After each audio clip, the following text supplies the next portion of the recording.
आज की बात अब हर शाम सोमवार से शुक्रवार 8:30 बजे से।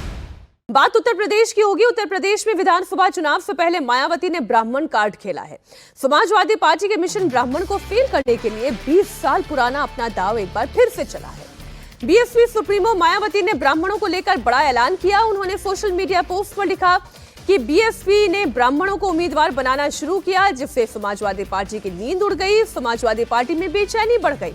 उन्होंने ये भी लिखा कि जिस तरह से साल 2007 में ब्राह्मणों के सहयोग से बीएसपी जीती थी, पूर्ण बहुमत की सरकार बनी थी, ठीक वैसे ही 2027 चुनाव में भी रिपीट होने जा रहा है। आगे वो ये लिखती हैं कि ब्राह्मण समाज का हित बीएसपी में ही सुरक्षित है। उन्होंने कहा कि जिसकी जितनी तैयारी उसकी उतनी भागीदारी के आधार पर चुनाव में उम्मीदवार का चयन किया जा रहा है। तो मायावती कोशिश ये कर रही है कि 27 के रण में ब्राह्मण कार्ड खेलकर और उसके साथ महादलित को अपने साथ जोड़कर राजकुमार जी वो समाजवादी पार्टी को ही कमजोर कर पाएंगी। बीजेपी से दरअसल अभी भी उनका मुकाबला नहीं है। वो भी समाजवादी पार्टी को भी कितना डेंट लगा पाएंगी, वो एनालिसिस आप करें। अच्छी बात तो है कि मायावती को समझ में आ गया, हालांकि समझ उनको पहले भी रही होगी, सार्वजनिक रूप से हम मान रही हैं कि बिना दूसरे समुदायों के समर्थन के बीएसपी का चुनावी राजनीति में कोई भविष्य नहीं है। 2007 में भी अगर आई थी तो ब्राह्मण समुदाय का बहुत बड़ा सहयोग था और अन्य समुदायों का, उसमें वैश्य भी थे, राजपूत भी थे, बाकी समुदायों को भी था। तो खाली दलित वोट बैंक के जरिए आप नहीं बढ़ सकते। तब आपके पास मुस्लिम भी था जो मेजोरिटी में समाजवादी पार्टी कैसे चला गया है। तो ये स्वीकारोक्ति अच्छी बात है, रियलाइजेशन हो गया आपको, लेकिन अभी भी उनके टारगेट पर समाजवादी पार्टी है, वो उनको डैमेज करने की बात कर रही है। जबकि ब्राह्मण समुदाय का आज की तारीख में लेकिन आप देखिए समाजवादी पार्टी भी ब्राह्मणों को लुभाने की कोशिश कर रही है, और वो ब्राह्मण समुदाय का आज की तारीख में समर्थन बीजेपी के साथ अगर इंटैक्ट पूरी तरह नहीं है तो मेजॉरिटी सपोर्ट वहीं पर है। तो कुल मिलाकर समाजवादी पार्टी को डिवाइड करेंगे। बीएसपी अगर रिवाइव होती है तो एसपी कमजोर होगी। बीजेपी को कोई ज्यादा नुकसान आज की तारीख में होता हुआ दिखता नहीं है। कितना रिवाइव हो पाएगी ये ब्राह्मण और दलित का कॉम्बिनेशन? कितना देखिए मुश्किल है, क्योंकि जब 2007 में बहुजन से सर्वजन की बात आई तो यह है कि ब्राह्मण शंख बजाएगा, हाथी बढ़ता जाएगा। अब हाथी बढ़ने की स्थिति में तो हो तभी तो आप शंख बजाएंगे। तो सवाल है, मेरी इच्छा हो भी तो हम आपकी स्थिति देखेंगे, तो उस लिहाज से कमजोर है। दूसरी बात देखिए, सबसे बड़ी उनकी उपयोगिता क्या है अभी इस चुनाव में, कि एक तो उनका हमेशा से अटैक जो है वो समाजवादी पार्टी पे ज्यादा रहता है। दूसरा, पिछली 2024 में जब उन्हें बिल्कुल अप्रासंगिक कह दिया गया तब भी वो लगभग 9%, 10%, 80 लाख से ऊपर वोट लेके आए। ये वो वोट है कि जो बीएसपी के साथ नहीं रहे तो ये थोड़ा अंबेडकराइट वोट है, जाटव रविदास वोट, जो कि 10-11% है। तो वो बीजेपी के विरोध में जा रहा है। तो मायावती की प्रासंगिकता यह है कि वो धारणा में जब मजबूत रहे तो कम से कम उनका अपना समाज जो है, जो 9 से 10%, वो उनके साथ रहे। बीजेपी को वैसे भी वो होता है ना कि संसद में कोई एब्सटेन कर जाता है, कोई वॉकआउट कर जाता है, वो भी आपको हित में देता है। तो मायावती जी की प्रासंगिकता है, लेकिन वो ब्राह्मण उनके साथ जाएगा, उस लिहाज से मुझे दमखम नहीं नजर आ रहा है कि वो आकर्षण कर ले जाएंगे। ब्राह्मणों में थोड़ी बहुत नाराजगी की बात चलती रहती है, वो 2022 में भी चली थी। ब्राह्मणों का सपोर्ट सबको चाहिए। देखना यह होगा कि 27 में सपोर्ट मिलता किसे है। इधर कर्नाटक में कांग्रेस की सभा के दौरान बड़ी अजीबोगरीब स्थिति उत्पन्न हुई। डीके की नारेबाजी होने लगी, और वो भी कांग्रेस अध्यक्ष मल्लिकार्जुन खड़गे के सामने होने लगी। कार्यकर्ताओं को जब वो संबोधित कर रहे थे उस वक्त होने लगी। मंच पर पूर्व सीएम सिद्धारमैया और मुख्यमंत्री डीके शिवकुमार सहित कांग्रेस के तमाम सीनियर लीडर्स और मंत्री बैठे हुए थे। डीके की नारेबाजी होता हुआ देख खड़गे भड़क गए।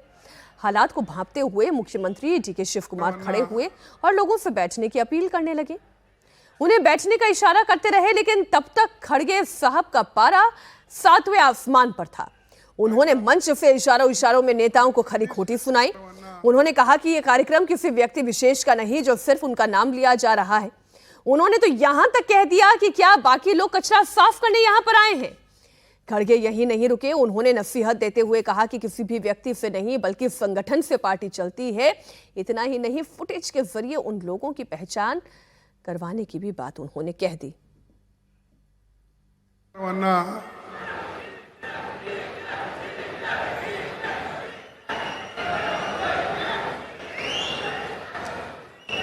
ಆಯ್ತಾ? ಇದಿಷ್ಟು ಸುಮ್ಮನಾಗ್ರೆ ಇಲ್ಲೇ ಇದಿಷ್ಟು ಹಿಂಗೆ ಕೂಗಿದ್ರೆ ಇಡೀ ದೇಶ ನಿಮ್ಮ ಕೈಯಾಗ ಬಂದಂಗೆ ಆಗ್ತದ. Useless fellows. ಯಾವಾಗಲೂ ಇದು ಕಾಂಗ್ರೆಸ್ ಪಕ್ಷದ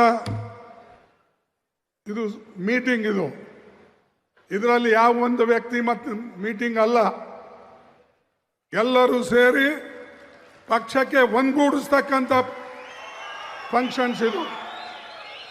ಯಾರೇ ಒಬ್ಬರು ಒಂದು ಹೇಳೋದು, ಇನ್ನೊಬ್ಬರು ಒಂದು ಕೂಗೋದು, ಬಾಕಿ ಅವ್ರು ಅದಕ್ಕೆ ಬಂದಾರ, ಕಸ ಗೂಡ್ಸಕ್ಕೆ ಬಂದಾರ.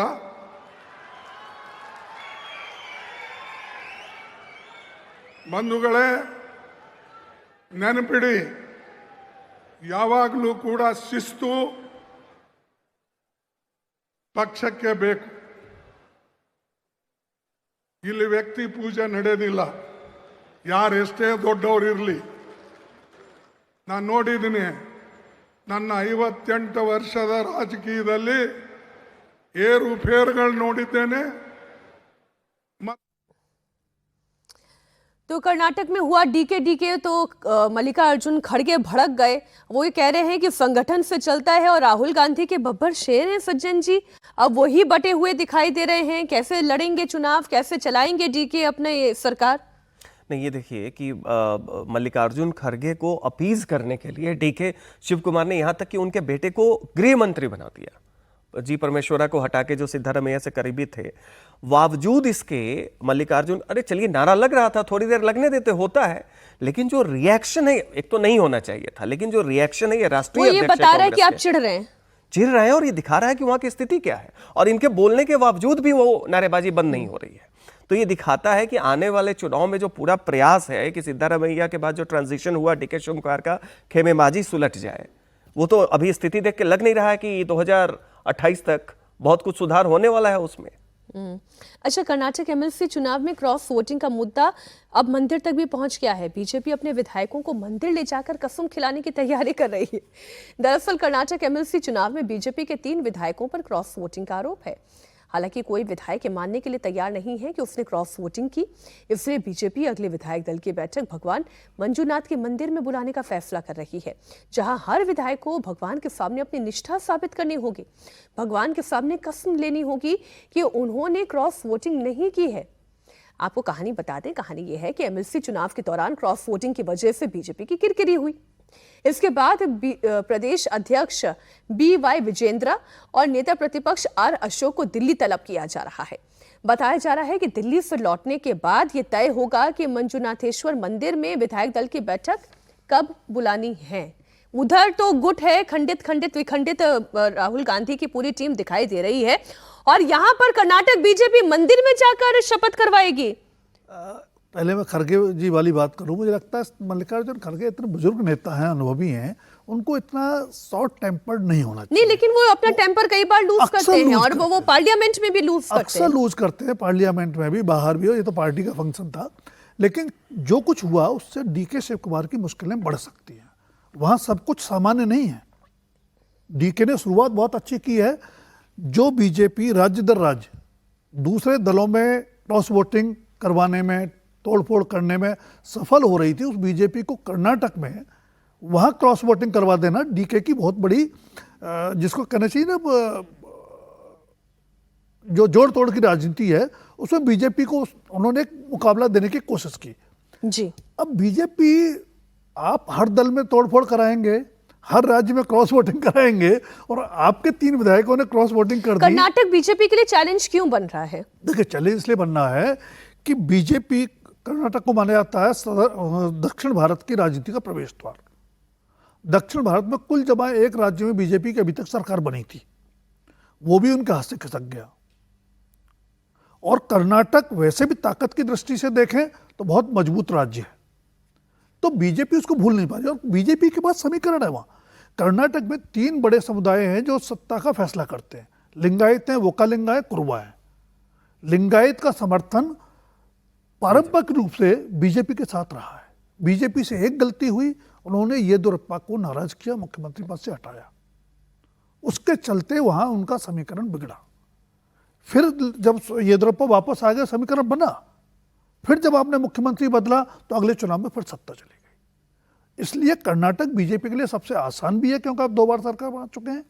ठीक। और सामाजिक समीकरण आपके पक्ष में और दक्षिण का प्रवेश द्वार माना जाता है। तो कर्नाटक बीजेपी हर हाल में हासिल करना चाहेगी, इसलिए उसको एक एक क्रॉस वोटिंग पर फर्क पड़ता है। आपकी बात से मुझे ये समझ में आया कि अभी बीजेपी के पास वहां पर लीडरशिप का संकट भी है। येदियुरप्पा जैसा कोई बहुत मजबूत नेता है नहीं आपके पास, और जो मजबूत था उसे आपने खुद ही ने कमजोर भी किया। बिल्कुल। और देखिए, अभी येदियुरप्पा के जो बेटे हैं वो वहाँ के प्रदेश अध्यक्ष भी हैं, लेकिन बावजूद इसके देखिए कि जहाँ तक समुदाय की, तो लिंगायत वोट तो आपको मिल जाएगा। लिंगायत वोट को लोग मानते हैं कि तकरीबन 20% के करीब है, ऐसा माना जाता है। लेकिन उसके अलावा जो अहिंदा समीकरण है, जिसको सिद्धारमैया साधते हैं, उस समुदाय से बीजेपी के पास अभी भी कोई बहुत बड़ा नेता नहीं है। दलित समुदाय से बीजेपी के पास कर्नाटक में अभी भी कोई मजबूत नेता नहीं है।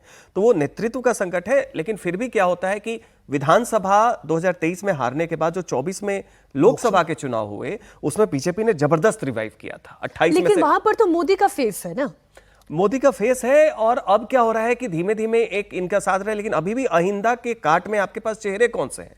येदियुरप्पा के साथ लिंगायत। और देखिए, कितने भी खेमेबाजी हो, लेकिन जब डीके शिव कुमार मुख्यमंत्री बन गए हैं, तो जो वोक्कालिगा, जो इनकी बात कर रहे थे राजकुमार जी, जो मैसूर बेंगलोर क्षेत्र में जिनका काफी संख्या में साधने के लिए आपको देवगौड़ा से समझौता करना पड़ा था, गठबंधन तो करना डीके पड़ा। शिव कुमार है, तो अब आपका वोक्कालिगा वोट भी थोड़ा उधर जाएगा। तो वैसी स्थिति में बीजेपी के पास नेतृत्व का संकट है कि आपको हर समुदाय के लिए चेहरा देना होगा, क्योंकि कांग्रेस उसी चेहरे पे खेलेगी।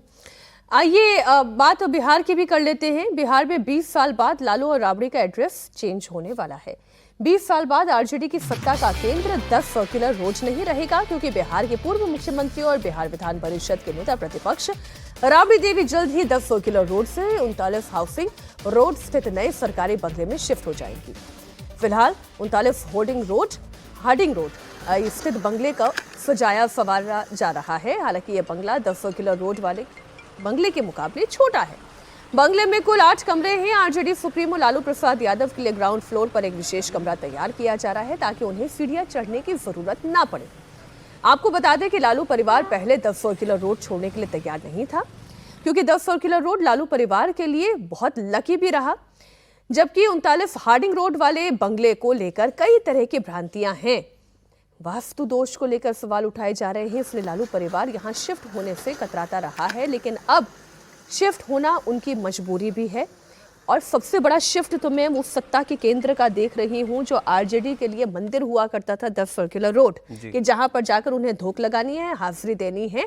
अब वो पता बदल चुका है। देखिए, वैसे जब नीतीश कुमार 2005 में जीते थे, एक अणे मार्ग जो मुख्यमंत्री आवास है, तब भी राबड़ी देवी ने समय लिया था कि उन्होंने कहा था कि हमने कुछ आलू की खेती वेती की है, वो अभी तैयार नहीं हुआ है। नीतीश जी उस समय बड़े गरिमा के साथ कहे कि जब तक वो रहना चाहे रहें।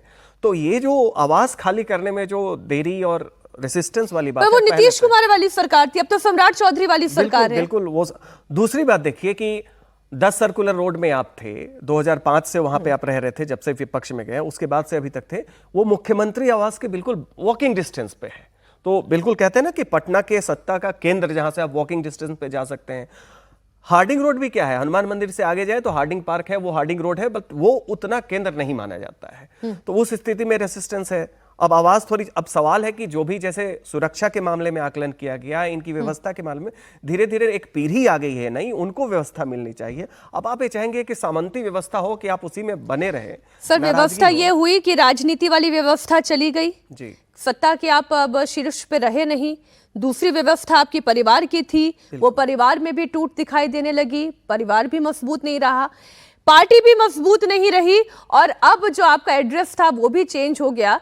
तो अब सुविधा नहीं, दुविधा ही दुविधा इस पार्टी के लिए लगातार बढ़ती चली जा रही है, जिसका एक उदाहरण हमने आपके सामने रखा। एक और दुविधा है, वो नीट री एग्जामिनेशन को लेकर है।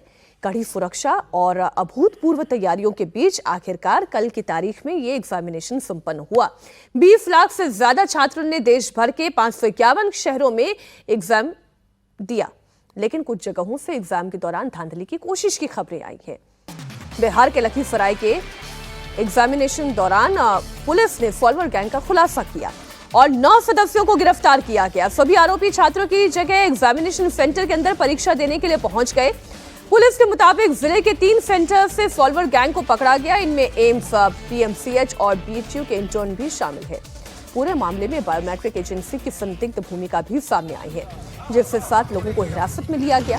इस मामले में करीब 24 लोग लखीसराय पुलिस के रडार पर हैं और इनकी भी जल्द गिरफ्तारी हो सकती है।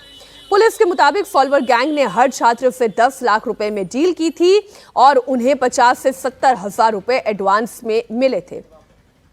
तो डमी कैंडिडेट बैठाने की कोशिश हुई। एक छोटा सा सर 10 सेकंड का रिएक्शन। इस बार लग रहा है कि सब कुछ स्मूथ हो गया। नहीं, अब तक जो हुआ, कल तक जैसा हुआ वो कुल मिला के स्मूथ हुआ। हालांकि उसका श्रेय मैं अपने एजुकेशनल सिस्टम को या एग्जामिनेशन सिस्टम के बजाय सुप्रीम कोर्ट की दखलंदाजी को, एयरफोर्स के कंट्रीब्यूशन को या सिक्योरिटी फोर्सेस को देना चाहूँगा। ये जो खबर आ रही है बताती है कि जो माफिया है ना, चाहे वो सॉल्वर गैंग का हो या नकल कराने का हो या पेपर लीक का हो, उसके हौसले कितने बुलंद हैं। और वो एक कदम आगे है, वो आपसे एक कदम आगे है। आपकी सारी तैयारियों को, सुरक्षा प्रबंधों को भी धता बताते हुए काम किया उन्होंने। तो हमको इन सारी चीज़ों से सबक लेके कम से कम एक एजुकेशनल सिस्टम को दुरुस्त करना चाहिए, एग्जामिनेशन सिस्टम को दुरुस्त करना चाहिए, क्योंकि पूरी आने वाली पीढ़ी के भविष्य का सवाल है। अगर यहाँ चूक होती है तो गलती नहीं है, ये अपराध है जो कभी माफ नहीं किया। बिल्कुल ठीक आपने कहा सर। आज इसी नोट पर चर्चा को हम यहीं विराम देते हैं और कल दमदार 10 में एक बार फिर से सुबह 10 बजे आप लोगों से मुलाकात होगी। बहुत शुक्रिया राजकुमार जी, सज्जन जी, बहुत शुक्रिया हमारे साथ जुड़ने के लिए। कि आज टूट जाएगी उद्धव ठाकरे की पार्टी, गुरुग्राम के स्कॉर्पियो वाले गुंडों की हेकड़ी कैसे निकली, प्रभु श्री राम के चढ़ावे पर किस किस का डाका, योगी के पास पूरी लिस्ट पहुंच चुकी है। अभी में इन्हीं खबरों पर होगी बात सुबह 11 बजे।